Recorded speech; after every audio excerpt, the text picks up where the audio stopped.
আলাইকুম, চলে এসেছি ঢাকা হোমওয়্যার থেকে আপনাদের জন্য খুবই লাক্সারি একটা প্রোডাক্ট নিয়ে। লাক্সারি প্রোডাক্টটা কি জানেন? দেখেন, চমৎকার ডাবল লেয়ারের ফ্রুট স্ট্যান্ড, অথবা এটাকে আপনারা শোপিস হিসেবে ব্যবহার করতে পারেন। এখানে সুন্দর করে ফ্লাওয়ার সাজিয়ে রাখতে পারেন।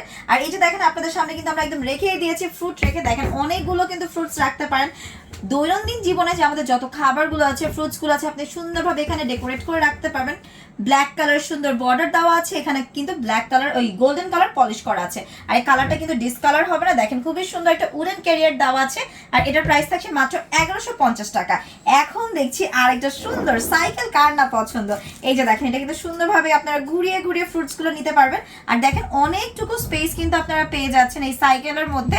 সাইকেলের মধ্যে আপনারা কিন্তু আপনাদের ফ্রুটসগুলোকে সুন্দর করে সাজিয়ে রাখতে পারবেন। আপনার সুন্দর ডাইনিং টেবিলটাকে আপনি যদি চান একটা সুন্দর লুক দিতে, তাহলে কিন্তু অর্ডার করতে পারেন আমাদের এই সাইকেল স্ট্যান্ডটা।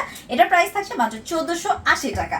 যেহেতু শীতের আগমন চলে আসছে, সো আপনাদের জন্য আমরা নিয়ে চলে এসেছি মাছের আইসের ডিজাইনের সুন্দর একটা চায়ের কেটলি। আর চায়ের কেটলিটাতে দেখেন কি চমৎকার ভাবে ডিজাইন করা আছে, খাঁচকাটা করে। আর এখানে কিন্তু একটা সুন্দর ঢাকনা রয়েছে, যাতে করে ঠান্ডা না হয়ে যায় এবং কোনো রকম পিঁপড়া যাতে না আসে। আর সুন্দর মতো ক্যারিয়ার আছে, সো এখানে কিন্তু একটা মানে হিট প্রুফ ক্যারিয়ার আছে, সো যার কারণে হাতে কিন্তু গরম লাগবে না। আর সাইজ পেয়ে যাচ্ছেন 1 লিটার, 1.5 লিটার এবং 2 লিটার।